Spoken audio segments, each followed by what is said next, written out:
All right, and we are back here on the GSMC football podcast or baseball podcast. Sorry, I hope I didn't say that. I'm pretty sure I said baseball. Leaving the break, I'll have to go back and listen now because I'm always in football mode because especially because we're only doing this once a week. But baseball podcast. And for the second part of the show, we are now going to discuss Chris Sale being traded to the Braves. So this was an interesting move. I didn't expect it. The Braves, they add a 7-time All-Star in Chris Sale. The one thing I'll say is he has dealt with a lot of injuries over the past couple of seasons. So he has started in a combined 31 games since 2020. A season he missed entirely due to Tommy John surgery. There were some other injuries as well. So, so torn collateral ligament in 2020 that kept him out for most of the 2021 season. He had a right rib stress fracture in the 2022 season, put him on the 60-day injured list. Fractured a left pinky finger in his second start back. Broken right wrist following a bicycle accident later in the season.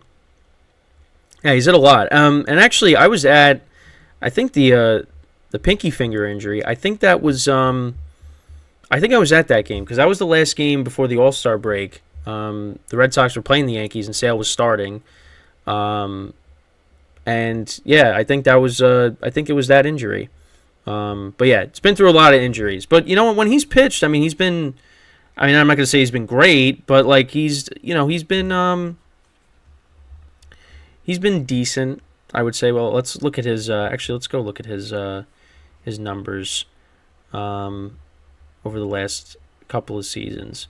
Obviously, Chris Sale was one of the best pitchers in baseball at one point, but of course as you get older, you're going to see a drop off.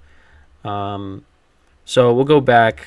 Let's look at Chris Sale's last couple of seasons here. So last year he went 6-5, 4.3 ERA in 20 starts.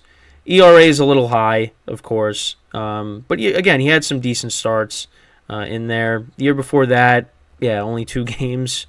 0-1, 3.18 ERA. 2021, 5-1, 3.16. In 9 starts. But yeah, again, this is the issue with him is health, His last really good season was actually the year they won the World Series, and that was 2018. He went 12-4, 2.11 ERA. But yeah, since then hasn't been so good. But listen, he's stepping into a rotation, with Strider, with Fried, with Elder. It's a solid rotation. So he's not going to be the main guy. He's going to be more of like a middle of the rotation, back end of the rotation guy, which I think works. So we'll see. He actually did also sign an extension. It was a 2-year extension, $38 million contract with the Braves, of course. Including an $18 million club option for 2026. The Braves feel like, he could return, he could be decent, and we'll see how it goes. We'll see how it goes. Again, I think the biggest concern is, of course, the injuries. And obviously, actually, I forgot about this because I was, looking through some articles last night.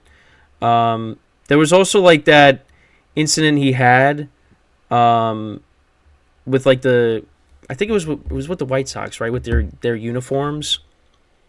I forget like what happened with that, but he just like did not like the uniforms that he had to wear. But yeah, he's had some interesting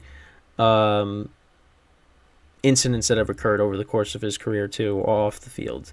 So, but listen, with the Braves, it's between them and the Dodgers as the 2 best teams of baseball, you would have to say. And I mean, I think it's I think it's a decent move for the Braves, just because, again, he really is just going to be a middle of the rotation guy. He's not going to be asked to, be the ace.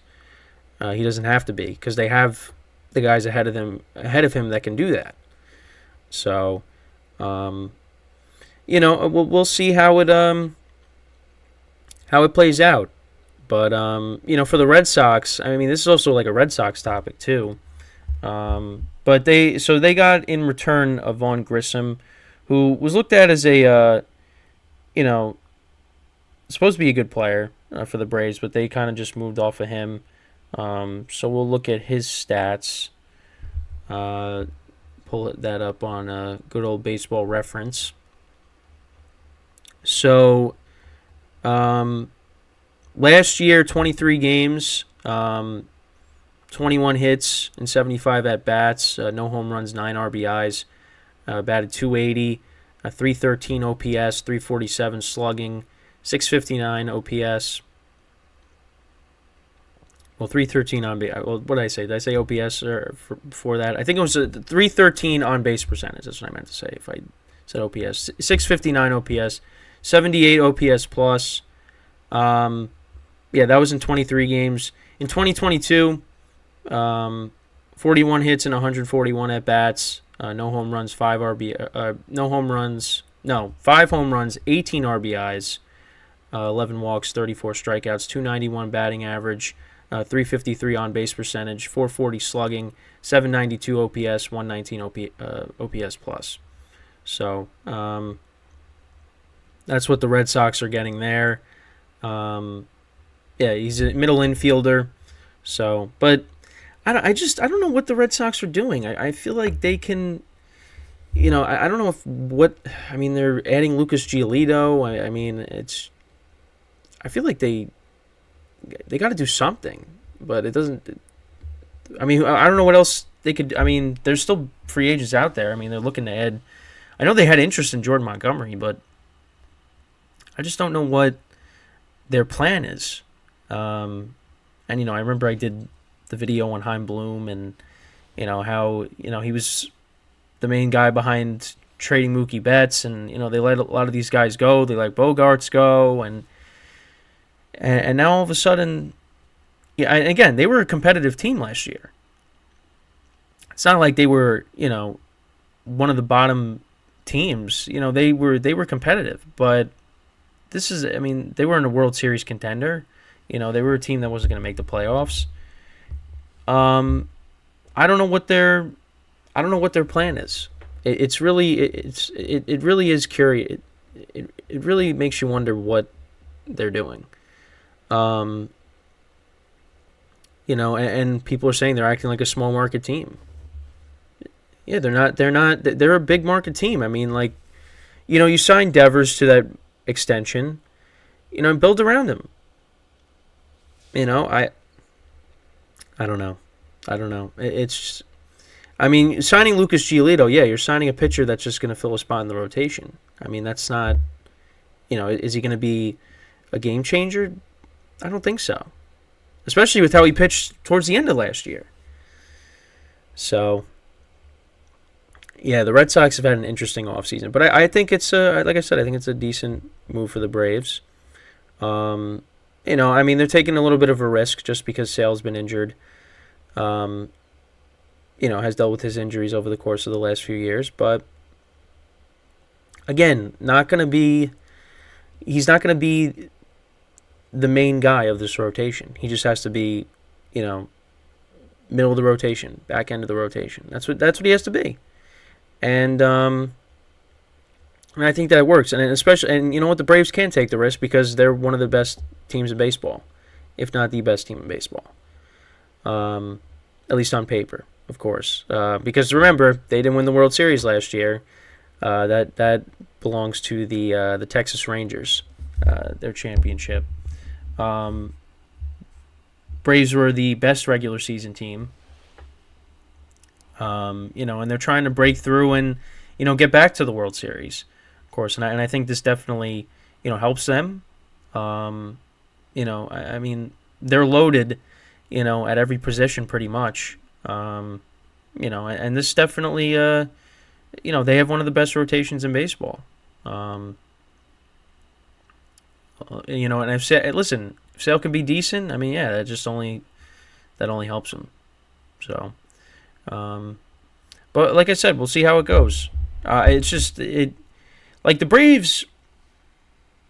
I mean, well, I understand the break. I understand the trade. I mean, the Red Sox moving off of Sale, like I guess it was going to happen eventually, just because, again, of how the last few seasons have gone. But again, like, you basically replaced him with Lucas Giolito, and you haven't made really any other major moves. Well, I know the other thing is they also got, not that it's really that major, but I forgot about this. They got Tyler O'Neill from the Cardinals. But again, is that gonna do anything? Does that move the needle? Not really. I don't know what they're doing. But again, I mean, being a Yankee fan, I mean, it'll be fine if they're not good because that helps the Yankees out. But again, I mean, you go back to 2018 is going to be, well, yeah, 6 years ago. I mean, that was one of the best teams I've ever seen. Honestly, from top to bottom, that team was really good. I mean, they won 108 games for a reason. And since then, I don't know what happened. It has just been a decline since then. I mean, pretty much every player is gone from that team. I mean, you still got Devers. Is that it? No, there's gotta be other players. Maybe pitching wise. I mean, Sale's now gone. Maybe some guys in the bullpen. But yeah, I think that's it. Who else was from that team? I mean, Alex Cora obviously was the manager.